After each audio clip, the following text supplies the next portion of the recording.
So today was a good day. Got everything I needed to do to the new bike to get it ready, minus pegs. So I ordered two from Cult. So they got inventory. I mean, you can't buy Cult stuff online otherwise. I mean, it's only on their distribution site. So I would check them and see what their updates are.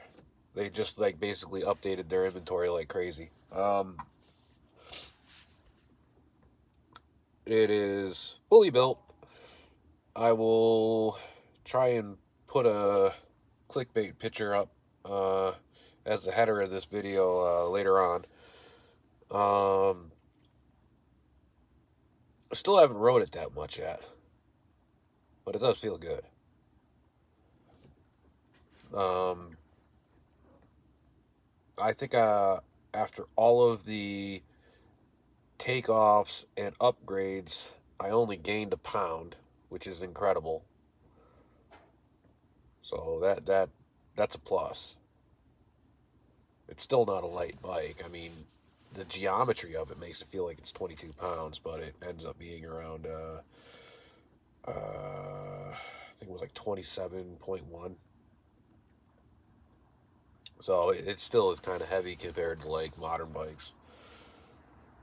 But I could easily drop that bike weight down to 25 with just a couple more minor tweaks without even having to do a whole frame swap on it. Which, if I do keep that as a backup bike after the red bike is done, I will probably be doing another kink bike and just swap frames, and then basically it should be in that 25-pound window. Um,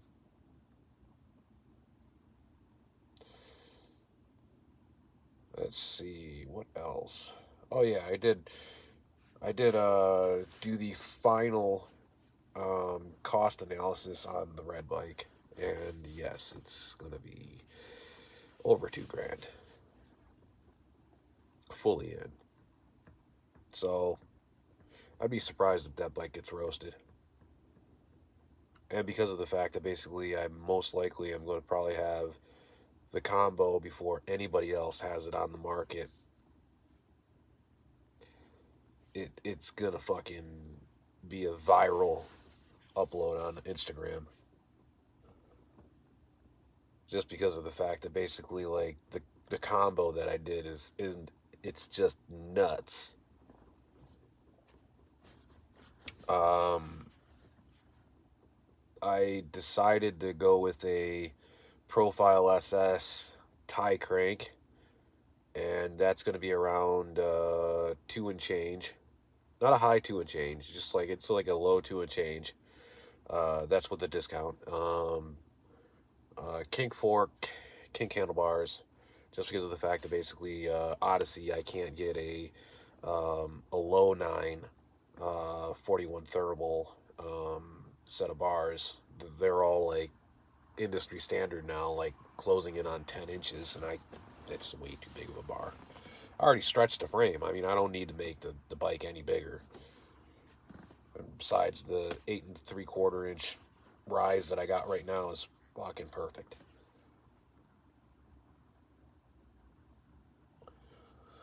Oh, it went out. The I think it was the fork, handlebars, and that crank are going to be a $500 addition. The frame, I'm in it three. I think it was like 380 or something, or 360. I don't know, something like that. We'll just round it to 400. So that's 900 right there, plus $900 worth of cinema. Keep in mind, I'm gonna get both rear hubs, cassette and um, free coaster. So 900 plus 900, it's gonna be like 1,800. That's almost $2,000. Now I gotta get a seat, and What else was there? Seat grips. And it's gonna get a. I love the M2, so it's gonna get an Odyssey M2 lever, CNC'd gyro, and I'm probably going to go with the kink mainstay. I forgot who makes it. I'm drawing a blank on who makes their U-brake, but I wanted a dual open U-brake, not one with a lock or a screw or whatever it is, because I want to use the kink lower dual cable. It just looks clean. And that being said, basically that pushes it over $2,000 before taxes. Mm. Oh yeah, and add pedals in there. So yeah, it's definitely like gonna be pushing $2,000.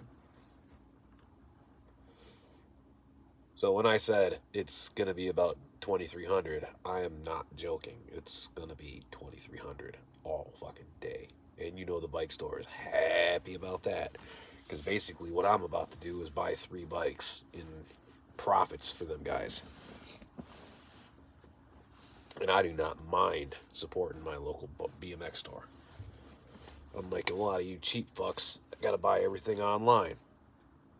Look, it wouldn't be on eBay if primarily you allowed your local BMX store to actually make a little bit of a profit.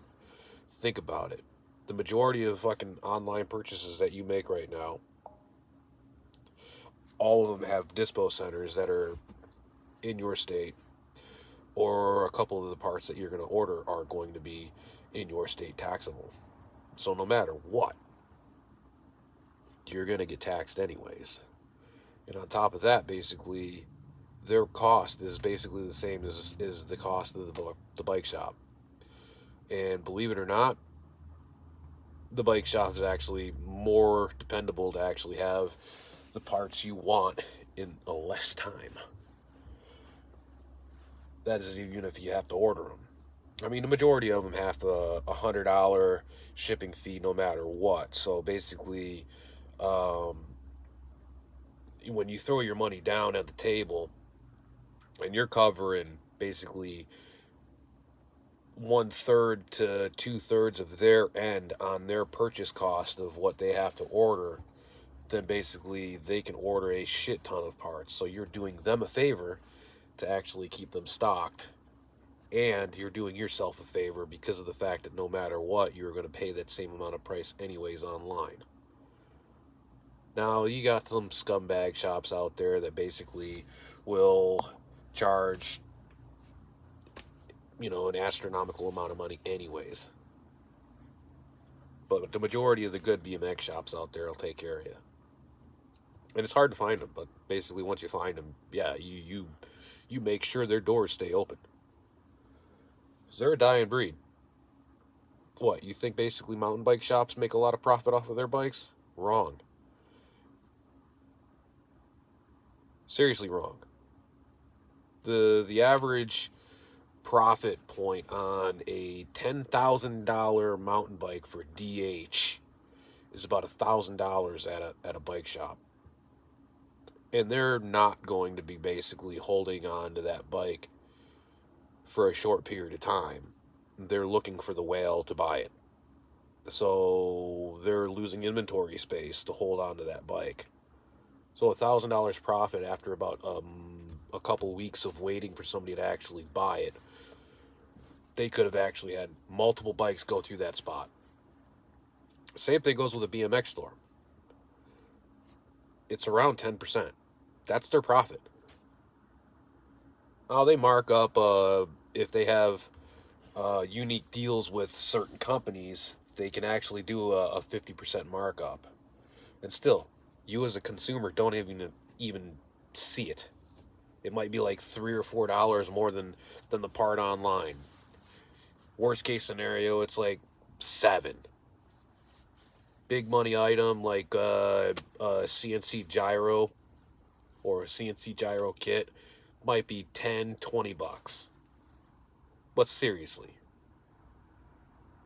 You can't keep the guy's company alive over that little amount of money.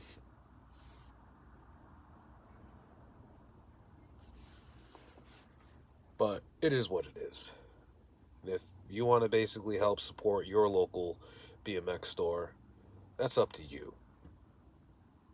I'm just advising it because as it stands right now, there's more bike shops than ever, but there's less amount of BMX shops because of the fact that basically you guys are all stuck on Dance Comp and Elby's.